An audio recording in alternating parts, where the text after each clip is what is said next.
Hi, everyone. I'm Alex Usher, and this is the World of Higher Education podcast. This fall, much of the world's attention is focused on the United States, where Vice President Kamala Harris is squaring off with former President Donald Trump in the presidential election on November 5th. Education was one piece of the government apparatus where Trump 1.0 was not actually all that radical. Yes, he appointed Betsy DeVos, a passionate advocate for private education and voucher schemes, to be his Secretary of Education. But on the post secondary file as a whole, the administration did not leave much of a legacy. True, towards the end of the mandate, there were emerging themes of trying to force universities to be anti woke. On the other hand, the Trump administration did add a fair bit of new funding to historically black colleges and universities. However, the world's changed a lot in 4 years. Few now expect a Trump 2.0 administration to be anywhere near as benign. Today, my guest is Michigan State University Professor of Higher Education, Brendan Cantwell.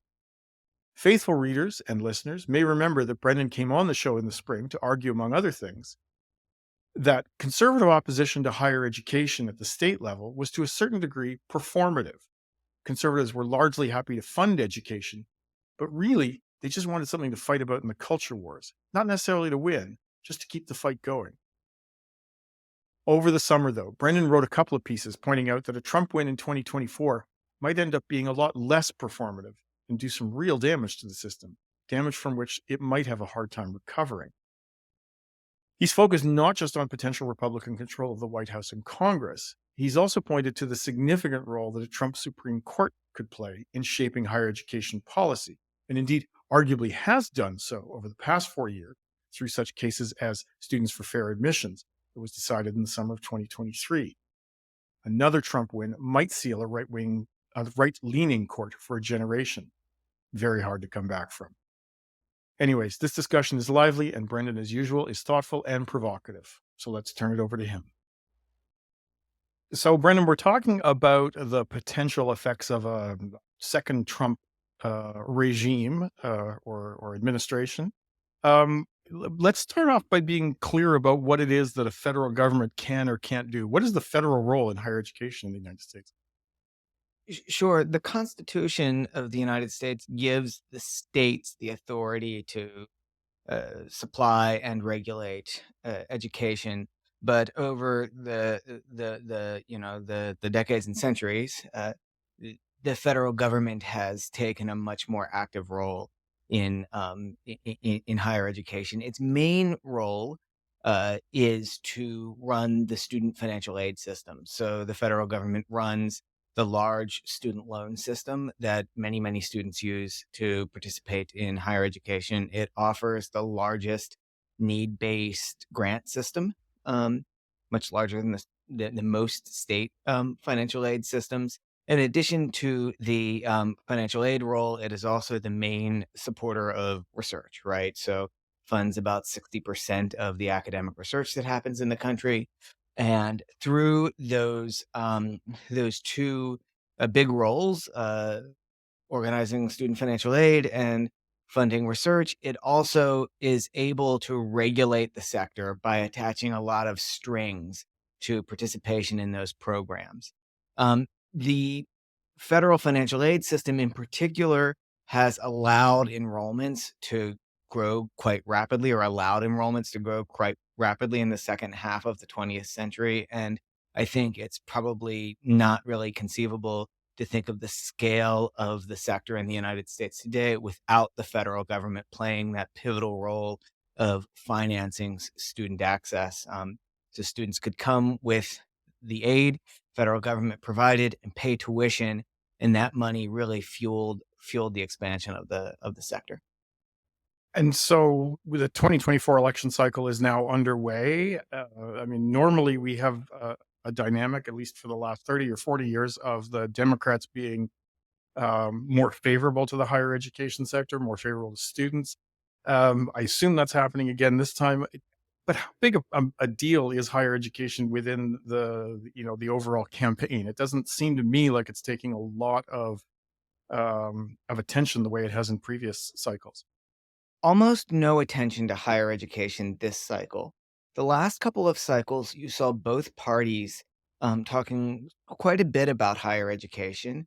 Both parties more or less promised to make higher education cheaper for students, so lowering the price, and to try to focus on making credentials, qualifications more economically relevant, so improving the return. Neither party was especially specific about how they could accomplish either of those things, but they both kind of talked about how they wanted to do it, right? Make higher education work, make it cheaper, get students into jobs. Democrats also, starting in 2020, really took up the mantle of reducing loan burdens for students. So Biden promised to forgive student loans and also to expand programs that would modify the way that students repay their student loans and maybe provide relief to people who participate in public service occupations. The courts have more or less shut down the Democrats' student loan forgiveness plans. And so Democrats don't want to talk about it. And Republicans don't really have any sort of appealing programs for the public to latch onto. So they're not explicitly talking about higher education in the campaign. Although I will say Trump's website has some ideas about higher education listed on it. So far as I know, the Democrats really have not advanced any specific plans. But Trump is not really talking about the plans that he claims to have for higher education, which is basically to establish a kind of alternative credential national academy. How that would work, kind of unclear. If people are interested or care about that, also pretty unclear. So it's not a big issue.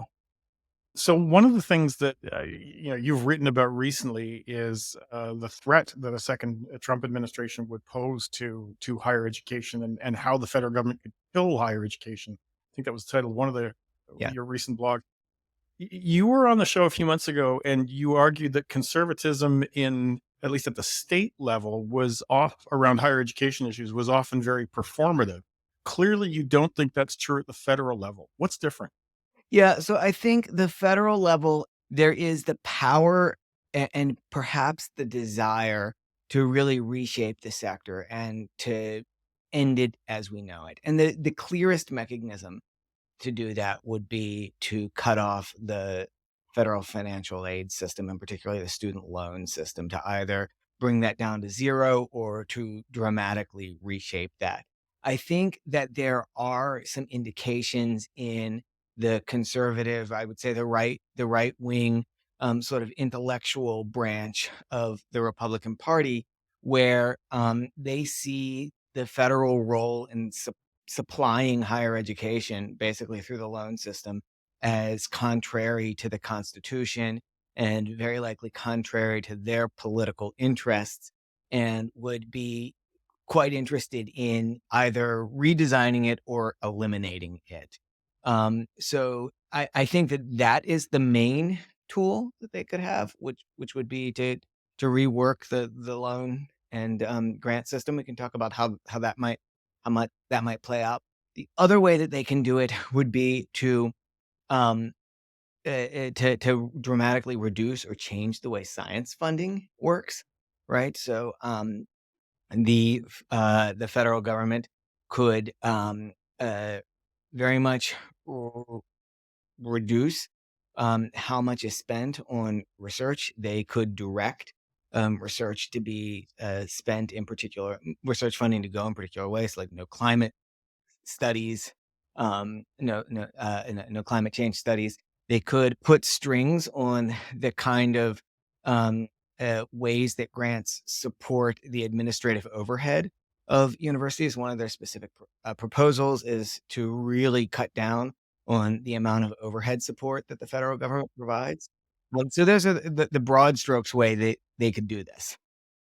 Well, okay, let's get to the means in a second here, but I'm wondering why the politics are different. I mean, I think, Yeah. at the state level, there's a lot of performative Yep. vitriol, but at the end of the day, most um, people in state legislatures have got, post secondary education institutions close to their um, their institutions. They don't really want them shut down. They want them to keep having money. Surely that's true in Congress too. I mean, if you stop putting money into student financial aid and the Pell Grant system, that would close a lot of institutions and hurt a lot of Congress people. So, what would be the incentive of Congress to even a Republican Congress, to go along with a move like that by President Trump? Good question. And what you've described, I think, definitely captures how things have worked in the past. Um, there has been bipartisan support for expanding student financial aid programs, for example. Even if there were ideological opposition by individual members of Congress, they never wanted to hurt the colleges in their district. Always been the thing that they focus on. And they've also always wanted to provide college access to the constituents in their district who have demanded it.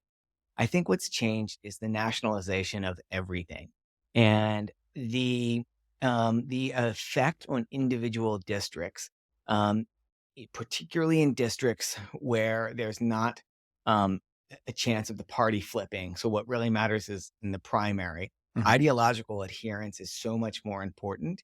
And so you could see a Republican Congress going along with some pretty dramatic things that would hurt the institutions in their district because it would be consistent with their ideological program and they would perceive it as in the interest of the Republican Party. Um, at the state level, sort of posturing and exerting some control over the culture of public higher education is really important. But at the end of the day, the governors and state legislatures still are closer to the institutions and to the constituents who may be angry at universities but don't want to see them go away.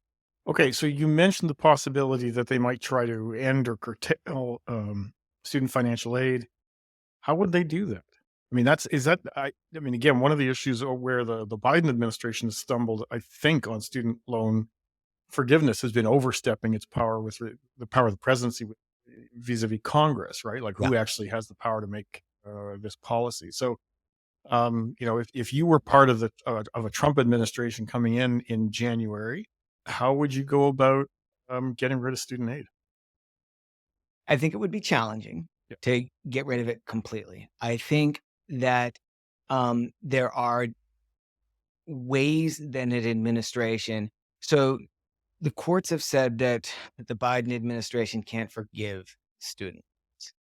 There is an established precedent that the administration and working with Congress can decide on how student loans are administered. And one proposal that is in the Project 2025 policy document that your listeners may have heard of. It's a sort of manifesto from a right wing think tank that is many people believe is a blueprint for the plans of the administration. Calls for a sort of dramatic privatization of the student loan system that would allow banks not only to issue the loans, the federally guaranteed loans, which happened under the Bush administration, right? So this isn't that part is established conservative thought and has happened legally in the United States before, but would do a couple of other things. It would shift the priority of the student loan system to making money for the federal government and the banks. And right now, the student loan system is supposed to primarily provide aid and access.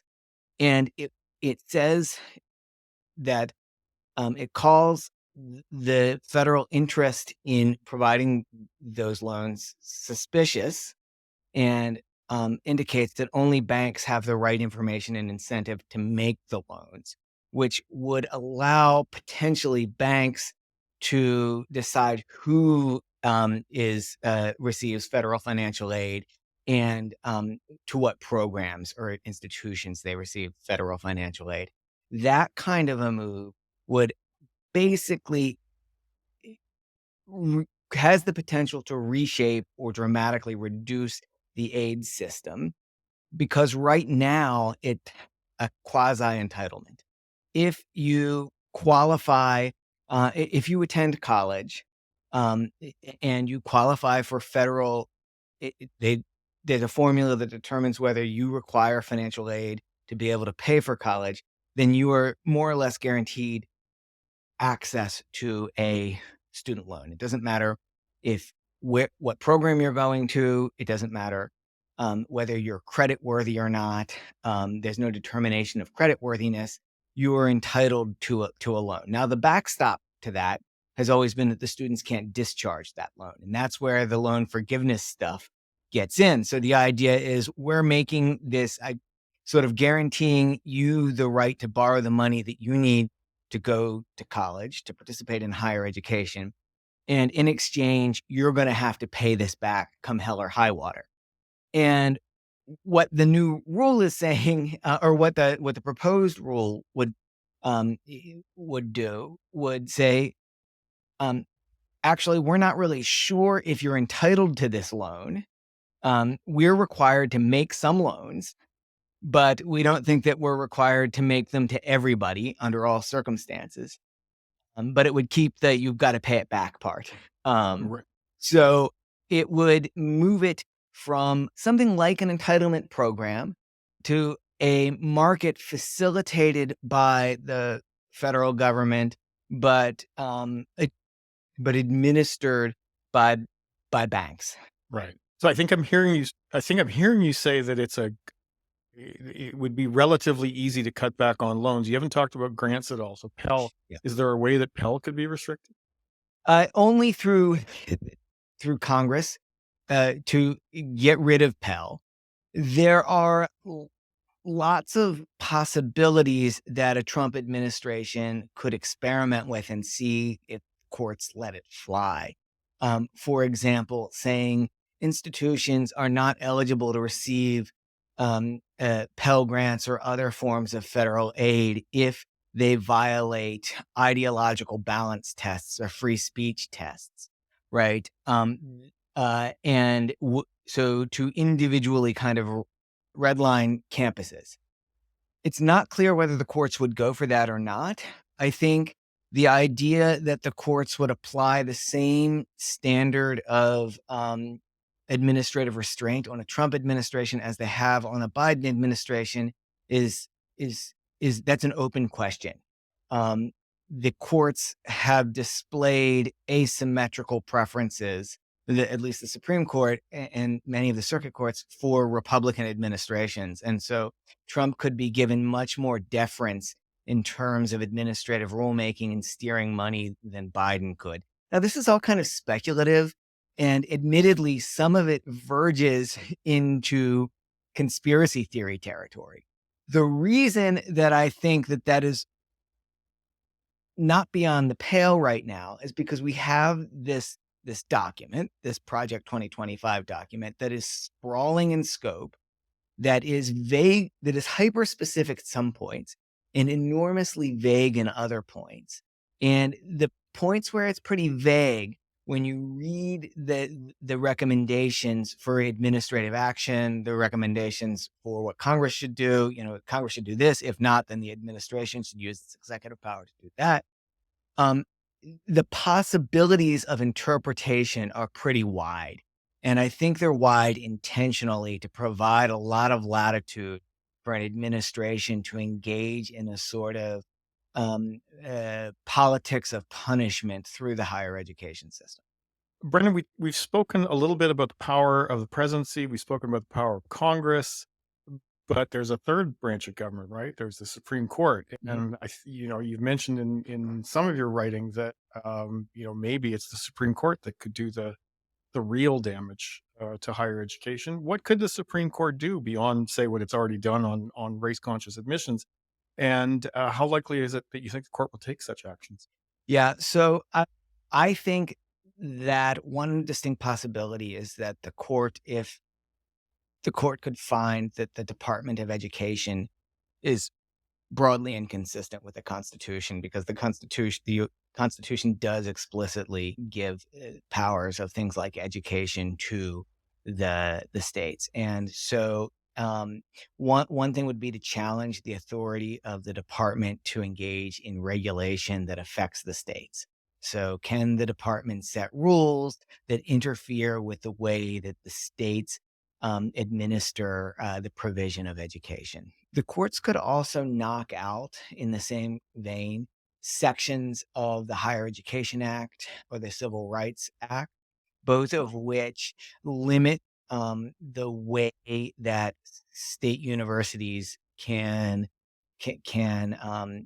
operate. So some specific things that you see floated in conservative writing would be getting rid of any kind of proactive civil rights policing through the Department of Education, getting rid of something called a disparate impact standard, so that if a policy or practice at a state or an institution has a disproportionately negative or positive impact for a particular protected class, so it benefits students of a particular race disproportionately, or it harms students of a race disproportionately. The other area would be really anything related to gender equity, and in particular, any effort to ensure protections for transgender students. The court has shown some appetite to wade into those questions. Those were definitely not things that were specified in the various congressional acts, right? So, like Title IX is used to enforce gender equity. It's a fairly narrow provision that has been interpreted in a wide way. And so the courts could say, no, none of this. And all of the kind of efforts that the Biden administration has made to ensure gender equity rights for transgender people, I think those will kind of be struck down by the courts no matter what. Well, so that brings me to the question. I mean, presumably the Supreme Court could do most of this, all of it, under a Democratic administration, right? Like these are decisions that Kamala Harris might have to deal with. They're not predicated on Trump coming back to power and Project 2025 being enacted. Like, I mean, how likely is it that it happens under a Kamala Harris government? And what do you think would happen if those kinds of decisions were made? How would the administration react? Well, the administration, I don't know how the administration would react. I think that if there is a Kamala Harris administration, you will see more of the same of what you've seen in recent years with the Biden administration, Department of Education. I mean, the courts are in the process of invalidating much of the Title IX guidance underway. The courts have more or less eliminated all of the loan forgiveness programs that Biden wanted to enact, and are showing some level of skepticism about existing public service programs, which are congressionally authorized programs to reduce student loan debt based on whether you work in a public service occupation.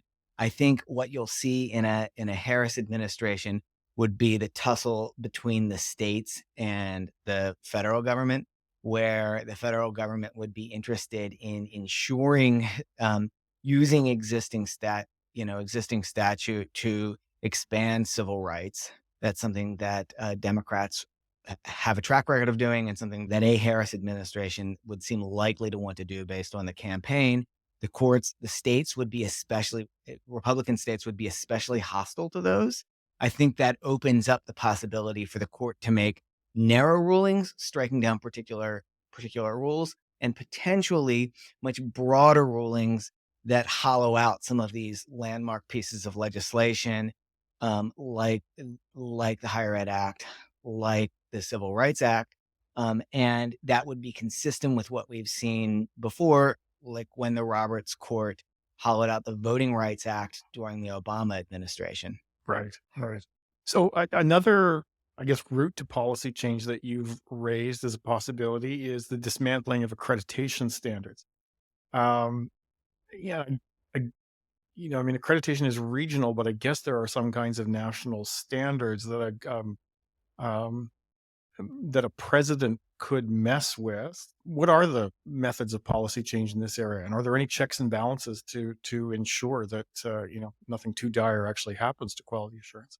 The short answer is that I think that this is an area where a Trump administration, for example, could do quite a lot to change the way that higher education is governed in the United States, because the federal government it is able currently and historically to attach conditions on eligibility of participating in the federal financial aid program, they have attached a sort of quality assurance measure to that through the form of regional accreditation.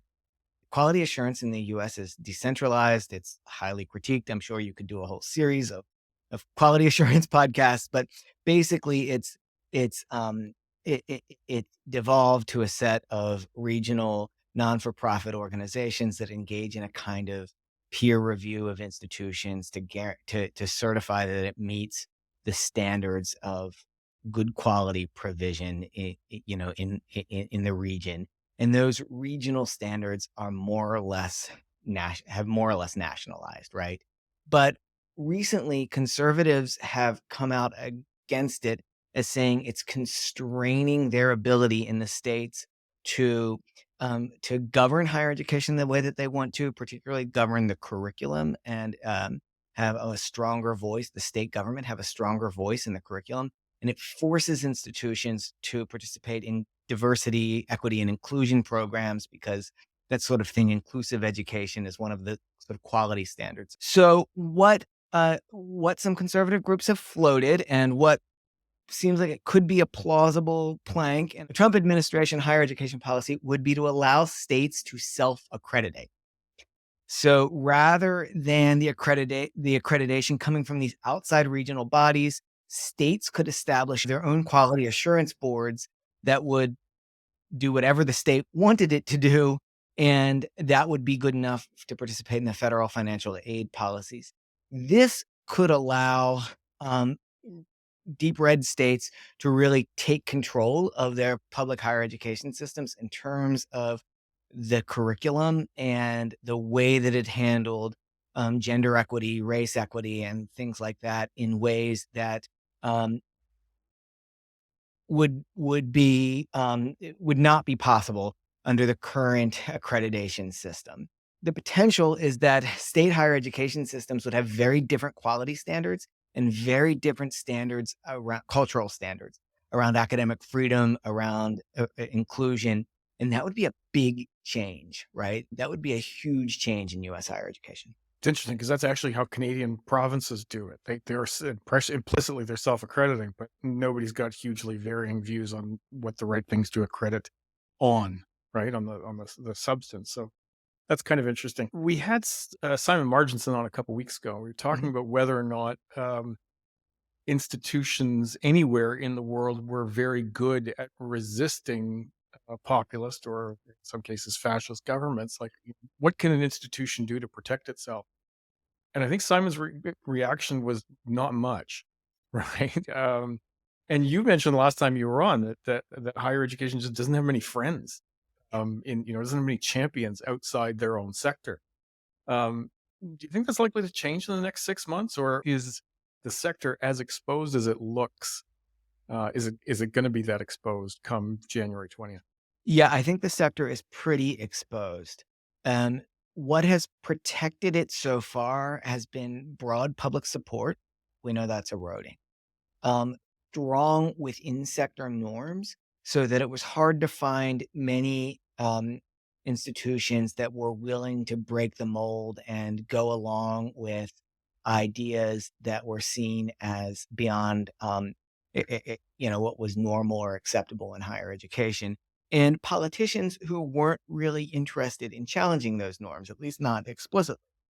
And so those conditions are eroding. There are very few legal or formal mechanisms that protect institutions, even private institutions, which are exposed to the federal government through its ability to attach strings to aid and grant and research grants, and so I think that. Um, Institutions aren't practiced at this, and even if they were to think very clearly about how to defend themselves, there aren't clear avenues to remedy to remedy the kind of uh, overtures that the federal or state governments might make. So the short answer is I think Simon's basically right. there's not much institutions can do. To the extent that institutions can protect themselves, I think it's through direct appeals to people. And they are reluctant to do that um, because they're not practiced at doing it. They might be bad at it, and they might find that people aren't on their side. Right. So you've laid out what I think is a worst case scenario if Trump wins. Is there a best case scenario, or maybe even just a better case scenario? What's the best thing that could emerge from a second Trump presidency?